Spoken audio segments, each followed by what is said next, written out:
Ladies, this is how you're going to lose that stubborn fat that is coming from the middle age spread. And you know what I mean? That's that stubborn fat that usually starts to creep up in your 40s and you start storing it in your belly, in your hips, also in your thighs, even though it does not seem that you have changed anything about your eating habits or how you exercise. But here's the good news, you are not stuck with it. And in this video, I'm going to break down not only why the middle age spread happens, but exactly what you need to do so you can lose fat, get toned, and feel confident. So why does the middle age spread seem to hit so many women?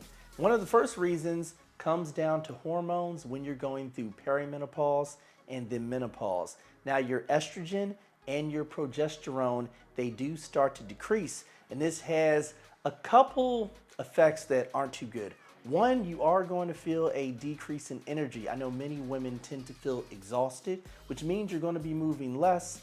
And then more importantly, the way you store body fat starts to change. With those differences in hormone levels, you will store more visceral fat, which is that fat around the belly.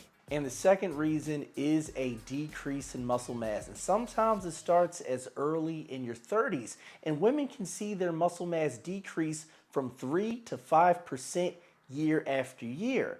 And as you lose muscle, it's going to lower your metabolism, which is going to make it a lot easier to store fat. And then third is a change in lifestyle. As everybody knows, adulting is hard and there's often an increase in stress. We end up getting poor sleep, and then of course busy schedules, which makes it a lot more difficult to prioritize things such as health and fitness. And think about it, if you're more stressed, if you are less active and getting worse sleep, what's going to happen is you're going to pick up extra pounds a lot more easily. Now here's the good thing. The middle age spread isn't happening inherently because you're getting older, and with the right approach, you can reverse it. And there's 5 simple things we're going to do to make that happen. Now, the first thing is resistance training.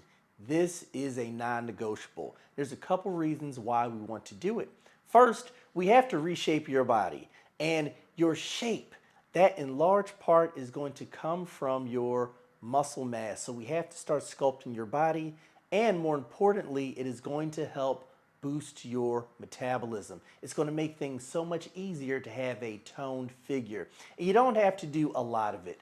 I recommend starting off with 2 full body sessions per week, and then you can increase it from there. Now here's the important part to make sure these exercises actually work. You have to use something called progressive overload. That means whatever exercises you are doing over time, you should be adding either more repetitions or you should be adding weight. If this is not happening, if you are not becoming stronger, then your body will not change. So if you are somebody who is an exerciser and your body has been looking the same for years, that is likely your problem. The second thing we want to do is prioritize protein. And ladies, it is no exaggeration when I say that protein is your best friend when it comes to food. It's so important that if you're structuring your plate, at least half of what's on your plate should be all protein. And as far as how much protein you should get in grams, I'd say get minimum 30 grams of protein per meal. And because as we age, we start to have a harder time absorbing protein, I'm recommending that you take your goal weight and you multiply it by 1 at the very least. That way you get extra protein to make sure your body has enough to work with to not only make sure you're full, but to also support that muscle development, which we need for your metabolism, and also if you want your body to start shaping and sculpting in a way that looks awesome. The third thing you want to focus on is calorie awareness, but without obsession. It's just a fact that any kind of fat you want to lose, even that stubborn fat that's happening because of those hormonal and lifestyle issues, still will get lost with a calorie deficit. This includes visceral fat, which is that fat that goes around your organs that's making your stomach look a lot more pudgy after 40 than it did in your 30s. And the key here is to not starve yourself. you want to get into a slight calorie deficit. And a very simple way to do it without tracking calories just yet is by just cleaning up your diet.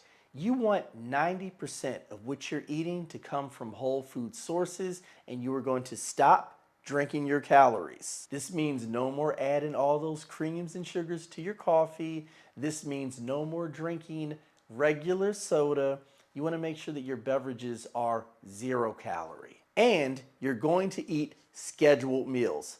I recommend you plan out 3 meals per day with 1 high protein snack. And you want to know roughly what times you're going to eat at. This is going to help ensure that you don't nibble throughout the day or end up binging, which will make creating that slight calorie deficit a little easier.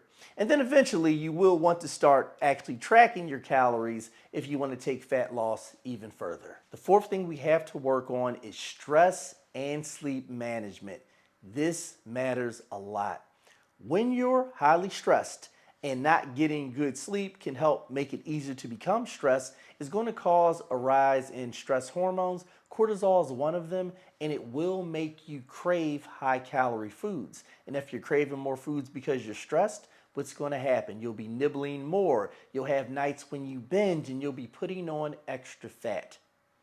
If your sleep is bad, even if your diet is right, then you're going to lose muscle instead of losing fat. So these two things can compound on each other. So what I recommend you do is first we need to manage your sleep. You want to get in bed, I'd say at a time where if you went to sleep right away, you could get 9 hours. The reason why I'm saying this is not that you need 9 hours of sleep, but you want to be in bed early enough that when you eventually do get to sleep, you can get a minimum of 7 hours. As far as stress management goes, you need to carve out some time for yourself to de-stress. And it can be anything. It can be meditation, it can be reading, it can be watching, not a stressful, but a relaxing show on Netflix. Carve out time for yourself. Something I recommend that my clients do is that they get themselves ready to take on the day by setting aside just 10 minutes in the morning for themselves. This can matter a lot. It can help bring down stress, which will help you have an easier time losing that stubborn fat. And the fifth thing we need to do is get you more active, but we need to do this in a way that won't cause you too much stress. So the way I recommend you do this is just by walking. You know, a lot of us end up walking a lot less than we did when we were younger, even though we seem to be more busy. So what I want you to do is take a look at how much you're already walking. Almost every phone nowadays comes with a free step tracker. And if your phone doesn't have one, download one for free. Just track your regular movement. Now, once you find out what your weekly average is, you're going to add some time on top of that. If you have a lot of time to spare, then I recommend adding an extra 2,000 steps on top of your average. If you have less time, then you want to add at least 500 steps on top of your weekly average, and then you can slowly increase it from there. This is going to make it a lot easier for you to keep stress low, which is important, but it's also going to create a larger calorie deficit, which is going to make it a lot easier for you to lose that stubborn fat. And the reason why we want to do something easy like walking is that low intensity cardio tends to not spike hunger. So it works extremely well in this situation. So here's the deal, ladies. The middle life spread, it is not a life sentence. All it means is that you need a different approach with your exercise life and your current nutrition than you are currently doing. Now, if you need help losing fat and toning up, but you don't have a budget for your fitness goals, I recommend you save this video and go through the other videos you see on my Facebook page. Those videos are free. I do not gatekeep. You can literally transform yourself by watching those videos. Now, if you're somebody that wants a little more and you would like to invest in yourself with me as your coach, then I want you to comment the word transform below or send me a DM. That way we can chat about your fitness goals and I can get together a plan to help you get there.